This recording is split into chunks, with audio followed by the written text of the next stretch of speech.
Hello and welcome to the MB Om podcast, where you will learn to master the business of yoga with guests from around the world who have experienced becoming successful yoga teachers, studio owners, and much more.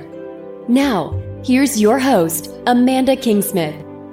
This episode of the podcast is also brought to you in part by FavYogis. The FavYogis app is back with new features for teachers that let you create and manage your own private classes while making payment and registration a breeze. Do you have regular private clients? Make life easier with autopay. Forget about remembering to Venmo, or if you're Canadian, try some sort of e-transfer or PayPal combination. You can use autopay to enable repeat payments and keep calendars in sync with classes.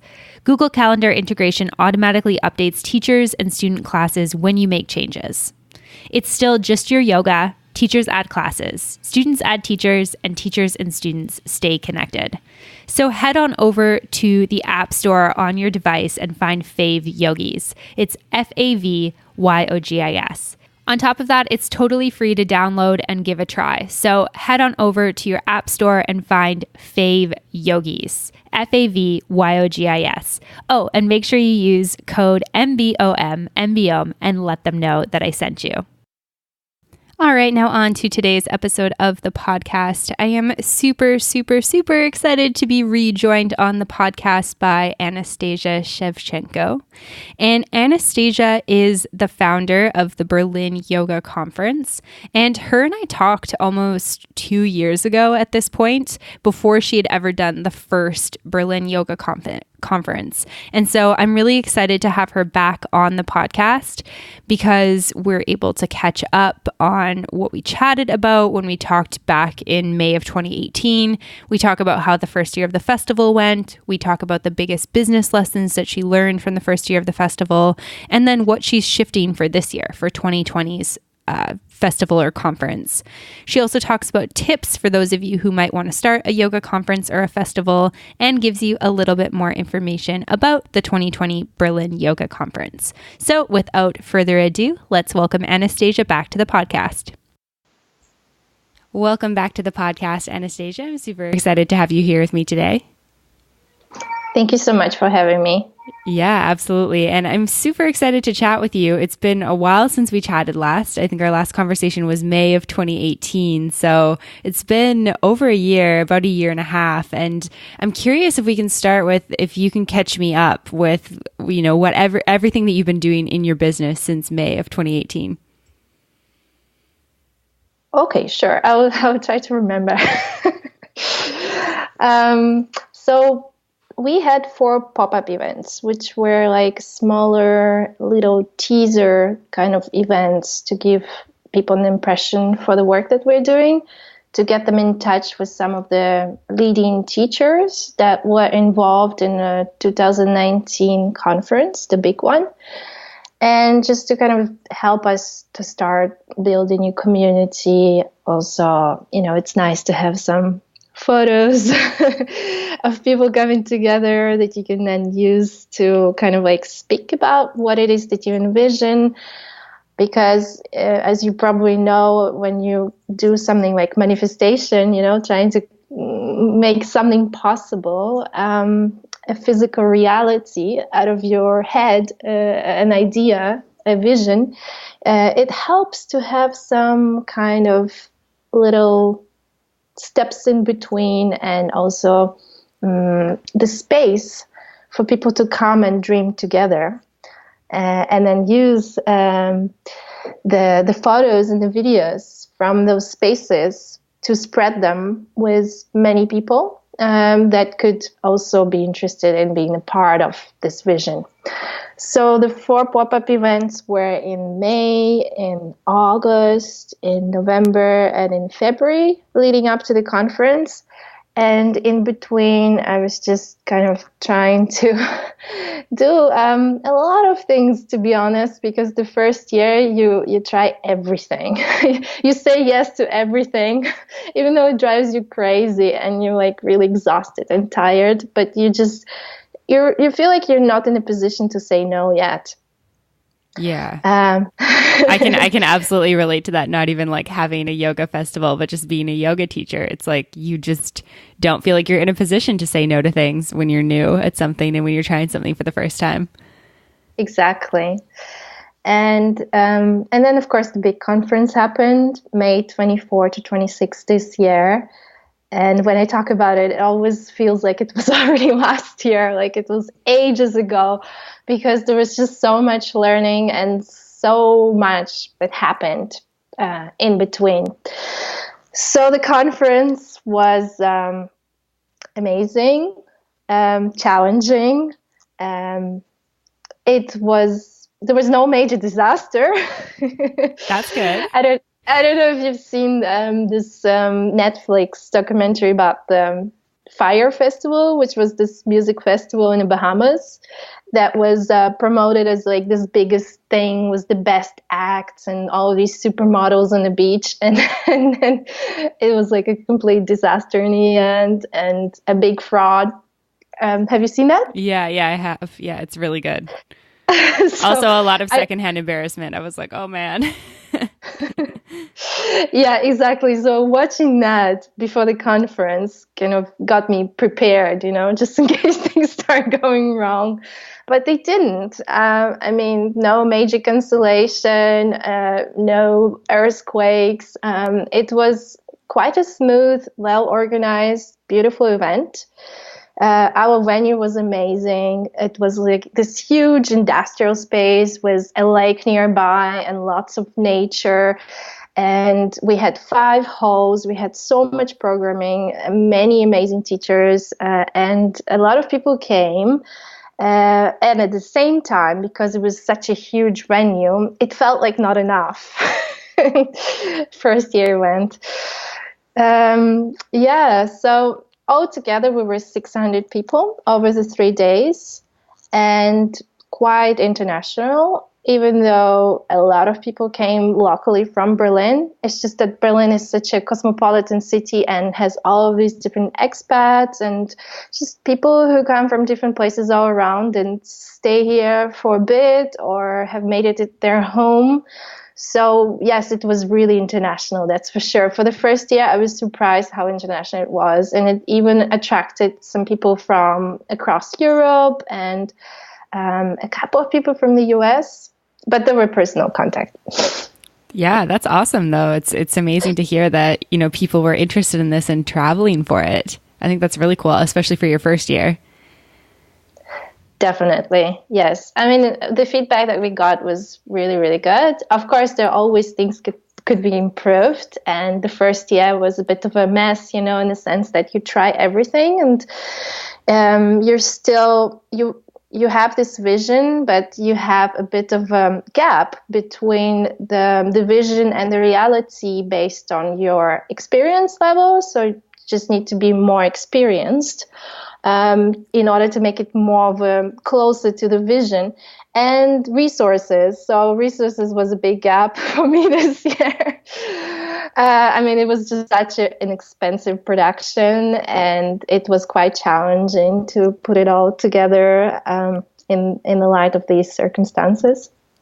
Yeah. I mean, I think that that's something that is both like maybe something that somebody wouldn't think about necessarily if they're going into this type of business idea. And then also something that is just complex because it's like you have to put a lot of like output, I guess, before you get that money coming back in. And so I'm curious, like, how did you sort of like figure out the financials? Like, how did you figure out how much to charge for a ticket? Where do you even start with something like that? Yeah. So when I started, I had this very intricate business plan, very ambitious. So the model that I used was an arts festival that my husband puts together, which is of course supported or used to be supported 100% by the government. So because he's a non-profit organization and he's doing something for the arts, specifically with the topic of like Jewish Israeli in Germany, he had a bit of a budget for it. And I was inspired by his example and I was like, I'm going to do my own yoga event. That sounds easy, right? So I had this budget of approximately 100,000 euro to invest into a gorgeous location in many teachers from outside of Germany and outside of Berlin. I had to pay so much in costs, in fees, and in the production, like it's very complex. You're right.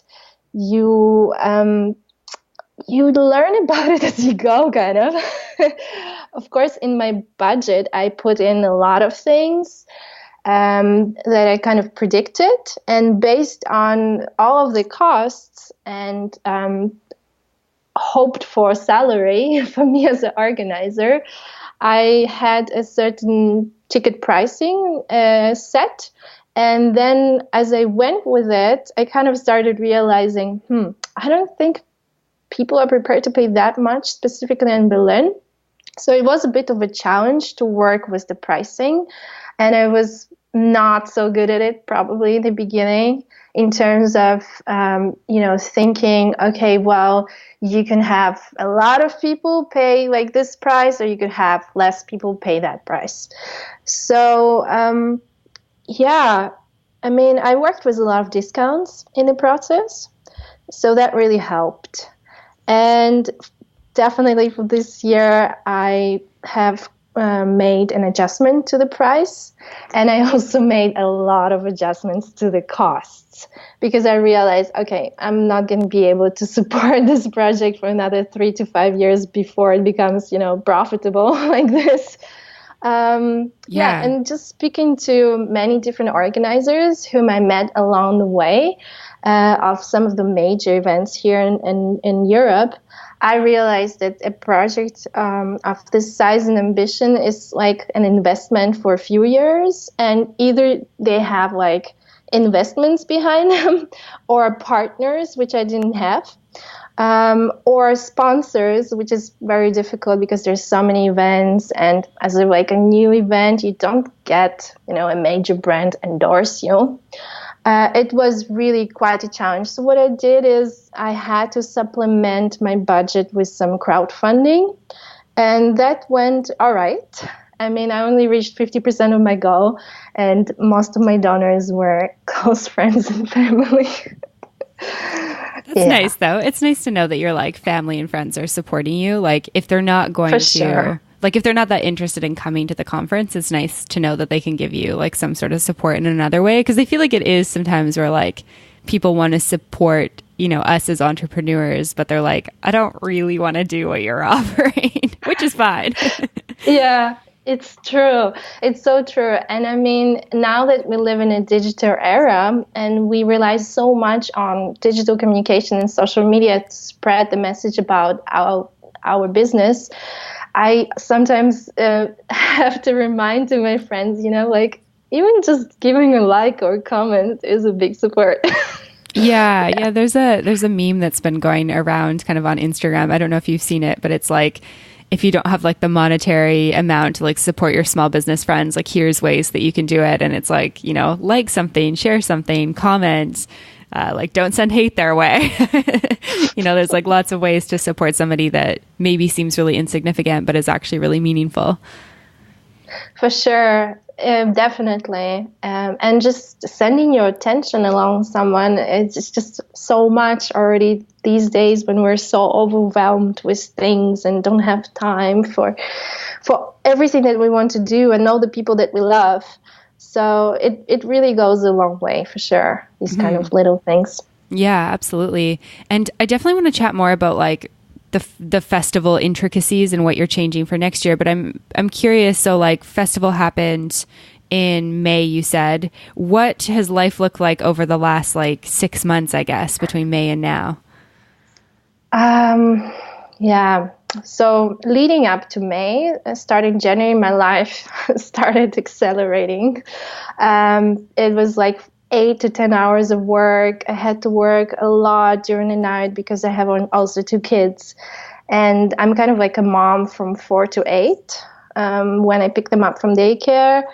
And and I tried to spend time with my kids. And then I just started realizing that I also needed some babysitter help because I just had so much work. And it was quite a stressful and challenging time, I would say, for our family. And I didn't have so much social life. It was just like work, work, work, trying to make this vision alive and just kind of like powering it up until the finishing line. And then the 3 days of the conference, it felt like a bit of a dream, you know, you're in a bit of a trance-like state between like, oh, I'm so happy it finally happened, and like, oh, well, you know, I mean, I could have improved a few things to kind of like make it even better.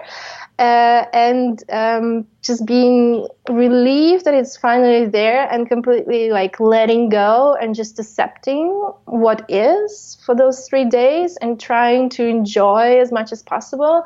And then, of course, afterwards, it's a lot of math and, you know, calculations. And what happened is, because I had a bit of a financial problem after the conference, and I'm being like really honest about it, because it was a very expensive project.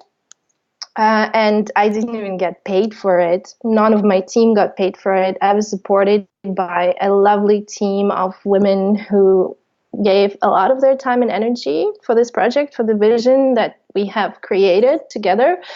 So yeah, it was kind of like a bit of a, you know, talking to people and saying, hey, do you think you can give me a discount on your fee? Because, you know, it's a very big fee. And some people were totally really understanding, and others were like, okay, sure. Yeah, I give you 5%. And others were like, yeah, you know what, don't worry about it. I'm totally supporting you. It was all over the place, you know, there were different types of responses. And so once I paid the bills, I was happy to just go low in a sense, which I did. I went to Ukraine to spend time with my mom. I took my kids with me. My husband stayed here in Germany, had some work to do here. And I was just like doing nothing. I was so exhausted, just enjoying being in a very small village in the middle of nowhere in the Ukraine, not even in Kiev, where my family lives usually. But during the summer, we went to this country house that my mom has. And from there, I was just traveling a little bit, like going to some festivals, teaching. We went to Israel to visit the family of my husband. And then basically from August on, I started planning the next year and talking to people who I wanted to invite to be the teachers.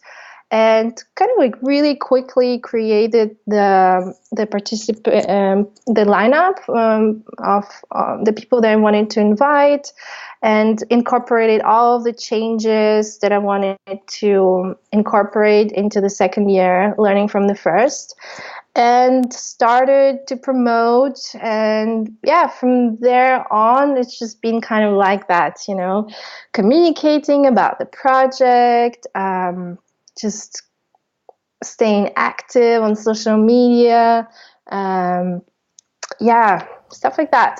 Yeah, there's lots there for sure. I'm curious because you also like teach and stuff, which was, I think, pretty full time before you started this. How do you kind of balance like having, you know, full-time teaching responsibilities with this like project that, when you're describing it, sounds like it pretty much runs like all year round outside of that break that you gave yourself afterwards? For sure. So these 3 days of the event, I think all event organizers would relate to this. You kind of prepare the whole year. And it really depends on how you allocate your resources and how organized you are. And I think all event organizers have to be organized people. Otherwise, you cannot do this stuff. So you kind of have to set your priorities. And for the second year, I learned how to say no to things and feel okay about that, and prioritize and focus a little more, and focus on the relationships and collaborations that really were, first of all, working on the intuitive emotional level quite well, but also on a practical level, and cutting off anything that doesn't serve you and that you don't need anymore in your life because it brings you down, or it takes up your energy and time and doesn't give you any kind of fulfillment in return.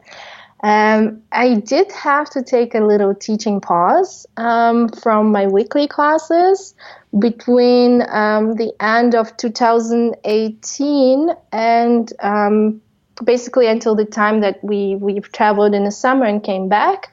And then I started teaching some workshops, and starting last month, October, I picked up a lot of weekly classes because I really missed it. Mm-hmm. And of course, also in the summer, I was teaching at some of the festivals, and you know, there's an element of preparation for that. But of course, the festival itself is like over the weekend, and then you're done. So it's not like teaching weekly classes. And like organizing family and friends, it's like basically you have to plan in everything if you want to do things. And if something is not on my schedule, then I just kind of forget about it. So yeah, I mean, it's like a hyper organized reality for me. That's what has been very helpful for me personally. I know that maybe it's not working for some people. Like some people like to be more spontaneous, but for me, it's kind of been very supportive of all the things that I'm doing. Yeah, absolutely. Yeah, it's a kind of a balancing act, right? It's almost like being one of those circus people with like one of those sticks with the plates, like kind of moving around on the top. Have you seen those before? Do you know what I'm talking about? Definitely, yes. Yeah, and it's like it really feels like that. Yeah, it's like you've got your like family, your friends, festival, teaching classes, and it's like if too much stuff is there, it's going to all come crashing down at some point. So you've got to find that balance point, which is really, really hard, I think, as humans, because I think innately we want to say yes, and we want to support our friends and family, and we want to, you know, be there for our students and stuff. It takes a lot to be like, no, to say no. Yeah. And so you kind of touched on this a little bit before, but I'd like to dive deeper into kind of some of the biggest, I guess, changes and things that you've learned from the festival. Can you tell me some of like the biggest, I guess, lessons you've learned from the first year of running it? Sure. So I could give you the biggest lessons specifically for the event and for the people who would like to run their own event. And then I could follow up on that with like overall business lessons. Would you like that? Yeah, that's perfect. Thank you. Okay, so specifically about the Berlin Yoga Conference, I kind of tried to do 3 events in one.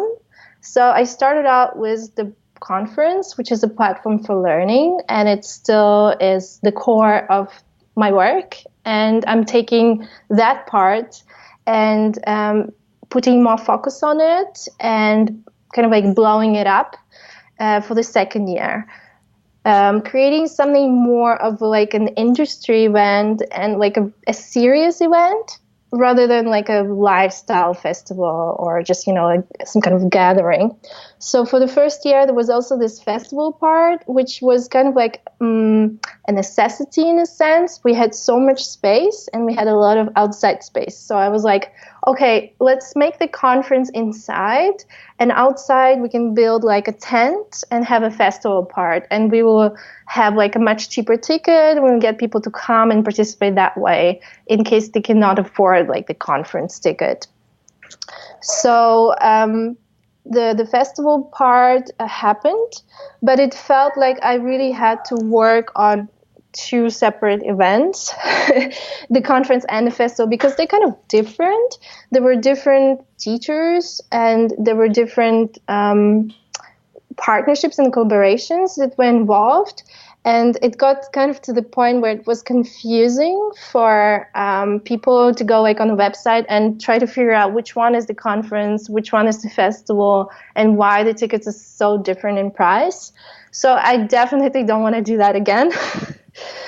And also, I don't really feel like I want to grow a festival per se. Like I said, for me, conference was always at the heart of things, learning Jnana yoga, like really coming in a console and talking about some important things that we need to discuss, learning from amazing teachers, but also having a lot of discussions and talks. And I find that in the world these days, there are actually not that many yoga events like that. And so I kind of wanted to do it because I really like that, but also because I see that it's also quite different.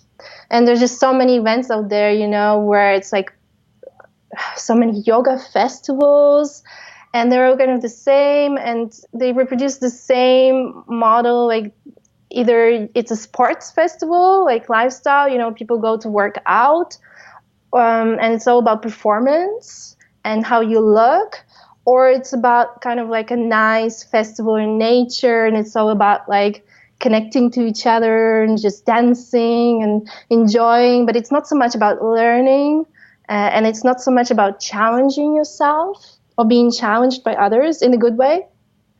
And then, of course, there's also like the Messe in German, or like a trade show.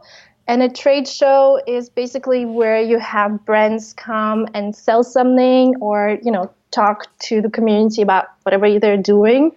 And I also had that at the first edition of the conference, because it kind of helped me to offset some of the really high costs for the venue. So I sold some stands.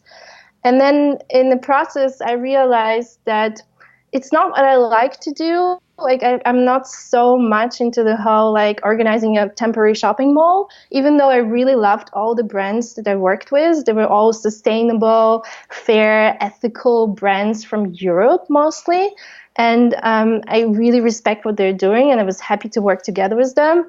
I wouldn't want to continue the same way in the future as well. And I realized that if you have a conference and it's about learning, people don't have so much time to like enjoy and dance at night, because they really had a full day of learning, and they just want to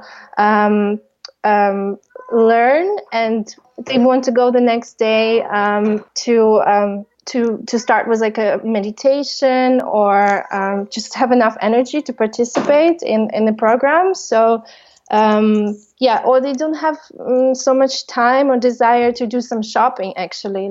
So it was not necessary to have all of that in once. And so for the next year, I really want to focus on the conference part.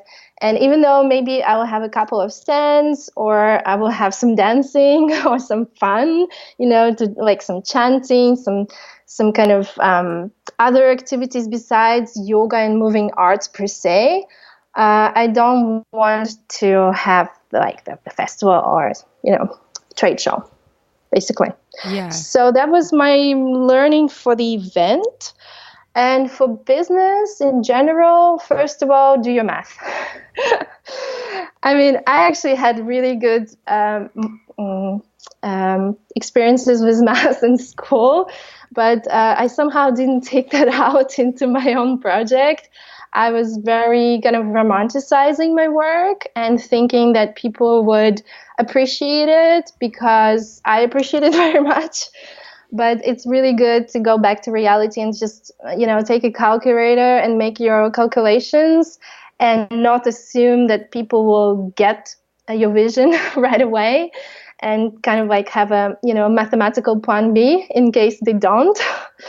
That was first. Second, I think the value of relationships, creating proper business relationships.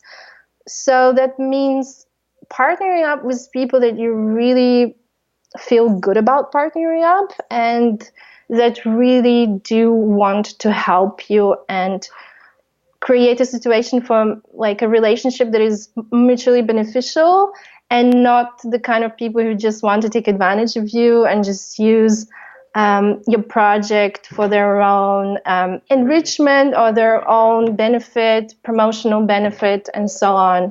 I don't know if I can think of any more business lessons. Definitely be comfortable with saying no to things. So I kind of touched on this before.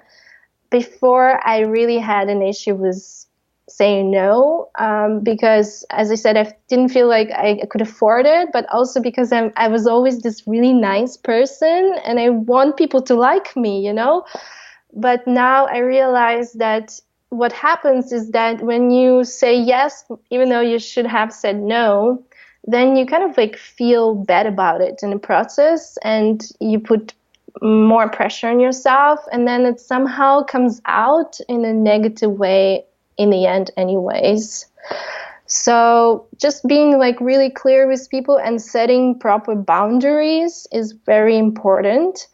And also I would say that I really toughened up a lot in the process of doing this very challenging project that I love and I feel very passionate about still. That's good. Setting boundaries and being more tough. If you want to have a business, that's what you need to learn how to do. You cannot be that person who tries to please everyone because it doesn't work.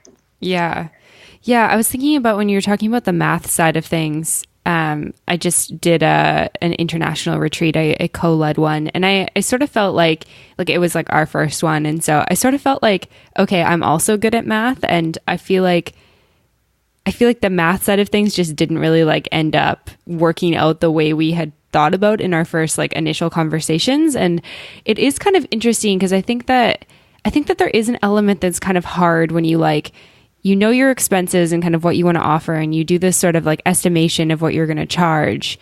But then you also it's also hard to know like how many people are going to be interested in what you're going to charge, which is then like if you have less people, it's like you kind of need to charge more to be able to break even. But if you have more people, then you can charge less. So it's kind of hard to like even make that initial like how many people are going to come to this? Like I really have no idea.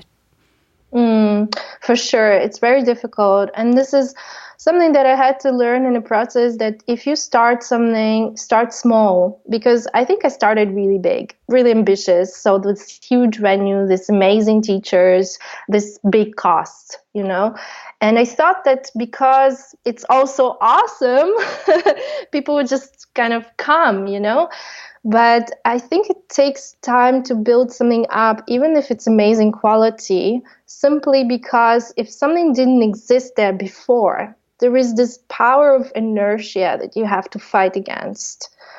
It's kind of like growing a garden in the middle of a jungle. You have to clear out your area. You have to protect it. You have to have some fencing. You have to put a lot of heart and attention and work into growing whatever it is you want to grow.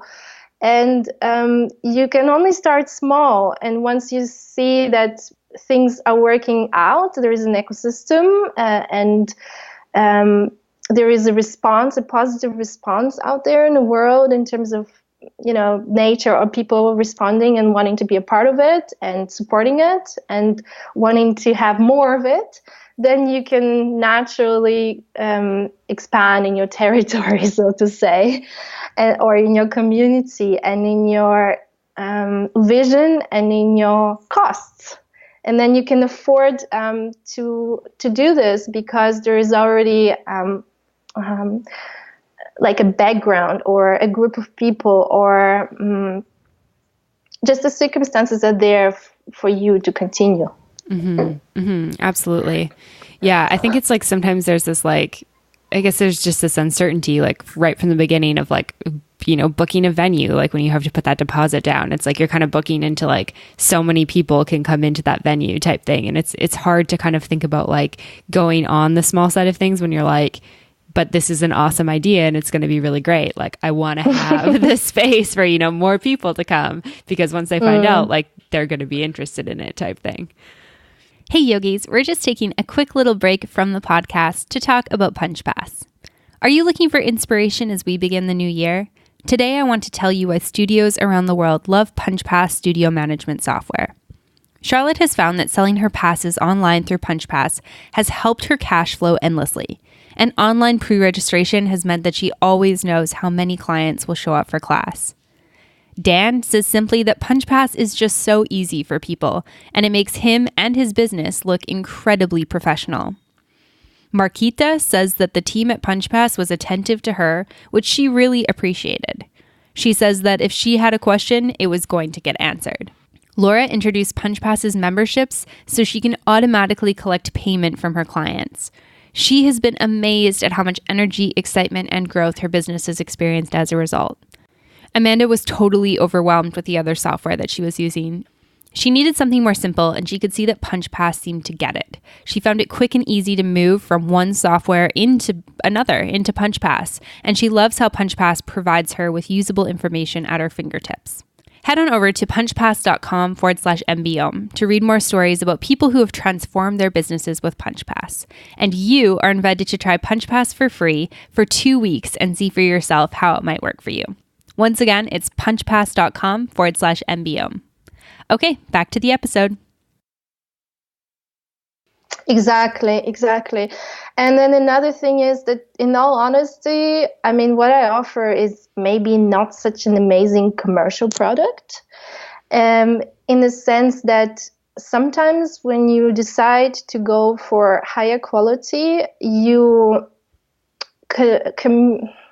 commit to certain things, and that kind of doesn't necessarily alienate people, but it just makes the amount of people that you can really excite about this a little bit smaller.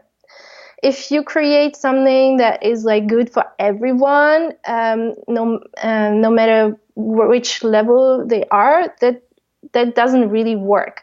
So if you want to create something that is commercially viable, basically what you have to do is you have to go and look what is the lowest common denominator, so to say. Like, what's the level of the person that would come? And based on that, you would create, the content that person would enjoy. And if you want to do something that is like for the masses, it would look like this. And if you want to do something for like, a group of people who's already at a certain level of consciousness, I would say, then it will look like that. And kind of like the higher you go with quality and the more experience and understanding the people need to have to get what you're doing, the less people you can actually reach. So you have to think about this. You have to think if what you offer people are going to get. Yeah, in terms of like, are they going to understand it? And if they're prepared to pay money for it. Mm-hmm. Yeah, that's such an important aspect of it, is like, I guess, I don't know what the word for it is, but I guess it's kind of like validating your idea. Like, just because you're interested in something, like you have to kind of make sure that somebody else is interested in it too. Which I think is sometimes hard when we're like, have this vision, right? It's like we picture something, we see the value in it, but people only pay for things that they do see the value in. So part of it is like validating that. And then also, it's our job as entrepreneurs to be able to sell that idea to them, like convince them why they should pay for it, which can that can be so hard. It is very hard. And this is exactly where basically there is this internal conflict between, really doing something that you believe in and that you really like and respect, working with people that you think are amazing, even though they're not like the biggest Instagram stars, doing something that is like, I don't really like it so much, but like other people are totally into it these days because it's in the fashion and they're really spending so much money on this stuff. So why don't I just create that and give a lot of that?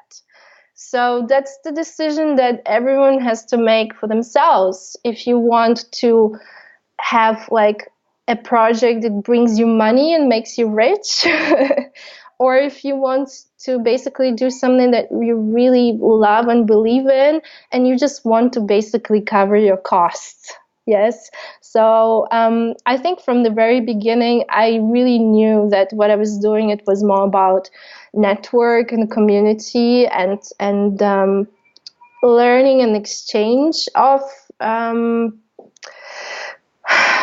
the kind of values that I really believe in personally, and I know there are other people who believe in that as well.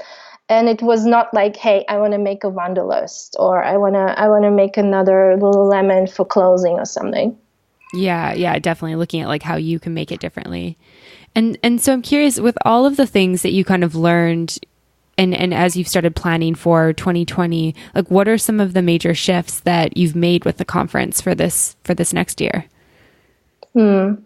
Good question. So taking it into the direction of conference and industry event, I'm focusing more on in-depth workshops. So the first year, there were like 90-minute slots for masterclasses with amazing teachers. And now I'm going more like 2.5 hours into a specific topic with those amazing teachers, so that there is a bit more depth offered in the format itself. Because the depth behind that amazing master teacher is already there. But if you give them only 30 minutes, they're not going to have enough time to get that across. Although you could argue, some really complex and the most powerful ideas can be very, very simple in how they're presented. But basically, I think that having more time to go deeper into a specific topic in the workshop is one of the prerequisites for creating a platform for learning that is serious. And then I also do put an emphasis on the format of lecture and panel discussion. So it's not only about, doing your asanas and learning your handstands, which we have plenty of. We have amazing teachers who have amazing, strong practice. And I have nothing against handstands. I totally love them myself. But it's also good to supplement them with a philosophy discussion, with anatomy, with Ayurveda, with why we practice yoga, why we teach yoga, and with some more practical discussions, like maybe that could be more helpful for specifically people who work in the industry, in the wellness industry, like yoga teachers, coaches. So we have a workshop, for instance, something along the lines of how to write and publish and market your own book. So to give people like a combination of in-depth workshops that they could really enjoy themselves and that they could actually use to take out the tips and maybe infuse their own teachings with those takeouts. So that they could spread those ideas and these knowledge to others, and also learn how to do that better in the process of coming to the Berlin Yoga Conference. And also, engaging in some kind of like discussions and seeing where we go as an industry or as a community or as a profession together. And besides this motto, breathe, learn, connect, which is really general and really beautiful, and I love that, and we still totally use that, we decided that for 2020 we want to specifically talk about the topics of ethics, diversity, and social media. So we created some specific slots and discussions that reflect on that topic. So ethics, in the era of Me Too, post-Me Too, is very important. And with work of someone like Matthew Remski, who has basically proven with facts that just about any yoga community or spiritual community out there is guilty of some power abuses and some kind of scandals, I think it's really important to talk about it in the frames of a conference or an event that is like an industry event for professionals or people who are really serious about yoga.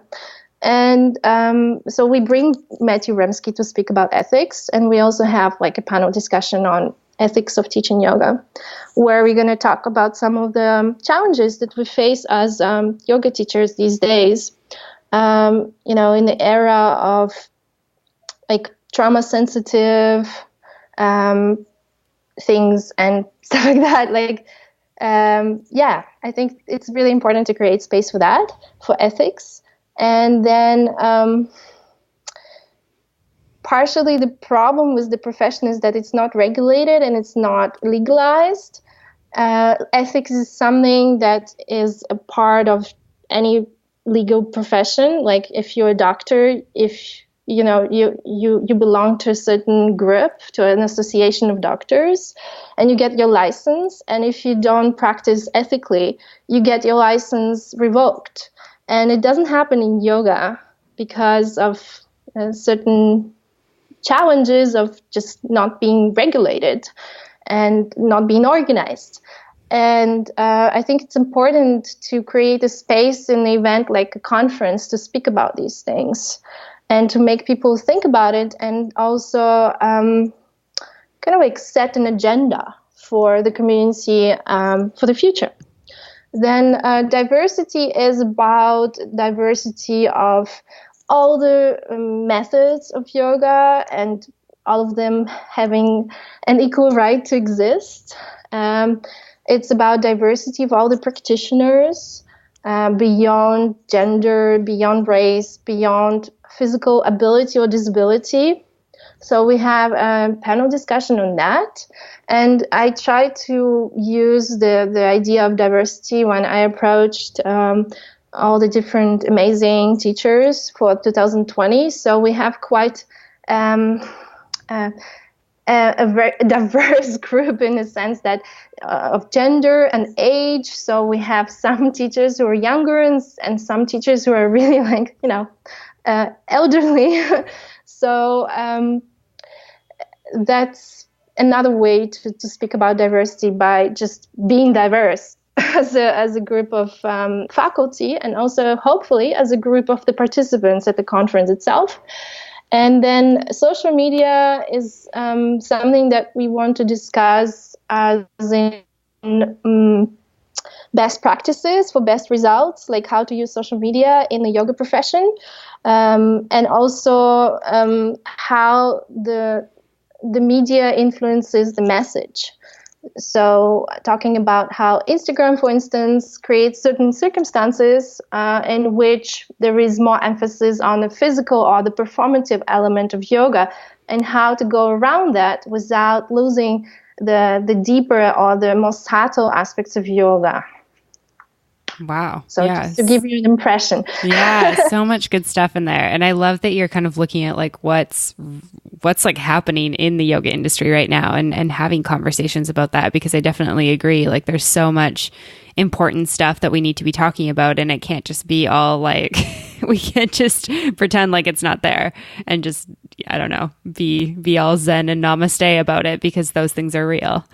For sure. And right now that I'm a little bit involved in the political aspect, or like the action aspect of the profession, like trying to organize ourselves, trying to set better working conditions and minimum wage and stuff like that, I realized that it's something that is not actually just Berlin or just Germany or just Europe. It's somewhere, it's like an international problem right now.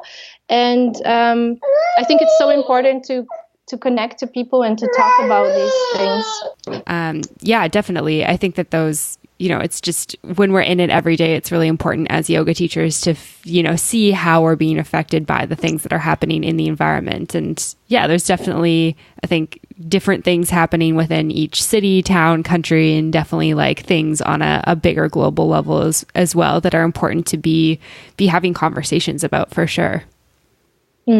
Yes.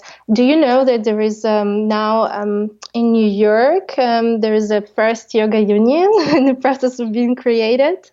Yeah, Isn't that amazing? I heard that YogaWorks is doing that. I've worked for a union, and I personally don't prefer working for a union, but I do think that there's I think it's there's some good movements coming about that I think will be helpful for a lot of yoga teachers.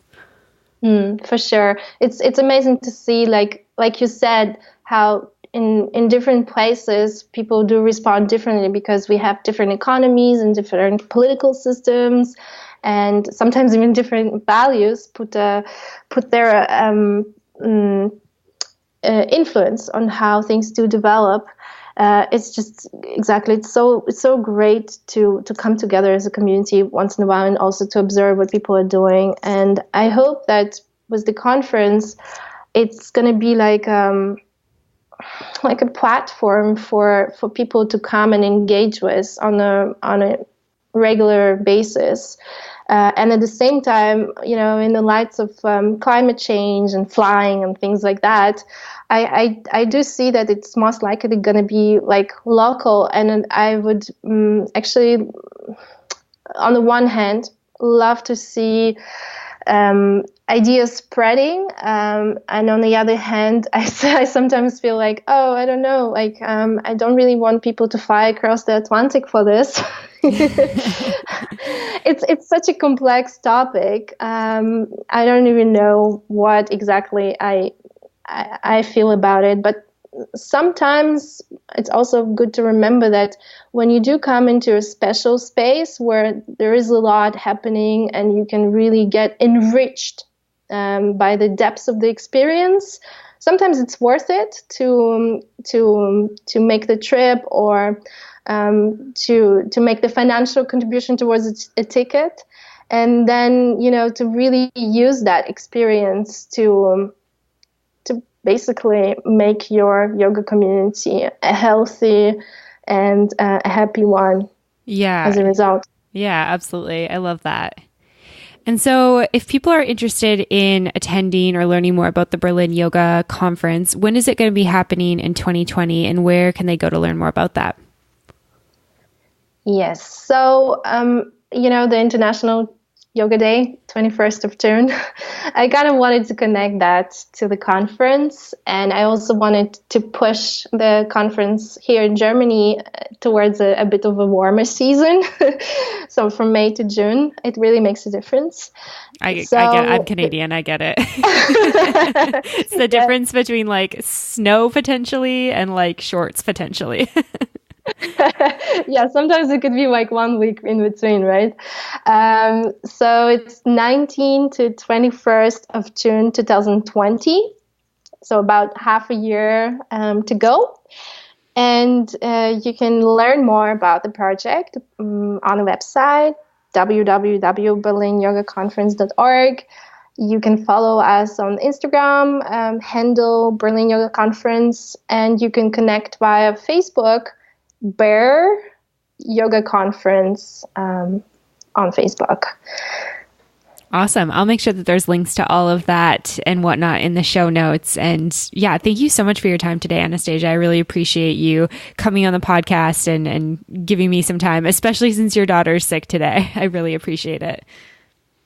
Thank you so much for creating the time for me. And it's really cool to be able to come a second time. And I would love to hear the first podcast and the second one after the other, and to hear how much has changed in between.